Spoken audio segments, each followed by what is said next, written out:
Sebagian besar masyarakat Kabupaten Pali, terutama pengendara baik mobil maupun sepeda motor, dalam 3 hari terakhir kesulitan untuk mendapatkan pasokan BBM untuk bahan bakar kendaraan mereka. Hal ini dikarenakan SPBU atau kios BBM di Kabupaten Pali tutup akibat tidak adanya pasokan BBM, seperti terlihat di agen premium minyak solar di kawasan Berancung, Talang Ubi.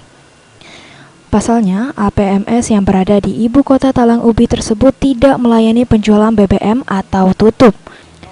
Salah seorang pengendara sepeda motor Sumardi bahwa ia sudah 3 hari terakhir ingin mengisi BBM, namun tidak dapat dibeli akibat tutup, dan ia juga mengaku sangat kesulitan untuk bahan bakar sepeda motornya, karena untuk membeli eceran, ia merasa rugi akibat biaya lebih tinggi dari harga resminya.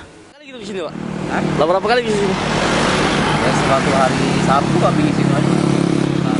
Susah lah ketik minyak, Pak? Susah lah ketik minyak nih. Susah. Jadi pakai minyak apa gitu? Ketik minyak.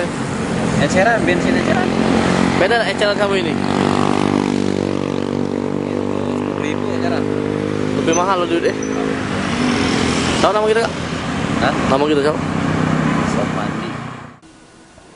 Sementara itu, salah seorang staf agen premium minyak solar Rebu saat itu dihubungi menjelaskan bahwa tutupnya penjualan BBM di AMPS akibat kendaraan pengangkut BBM semuanya mengalami kerusakan, dan pihaknya berupaya maksimal akan memperbaiki kerusakan untuk segera mendistribusikan pasokan BBM ke masyarakat Kabupaten Pali.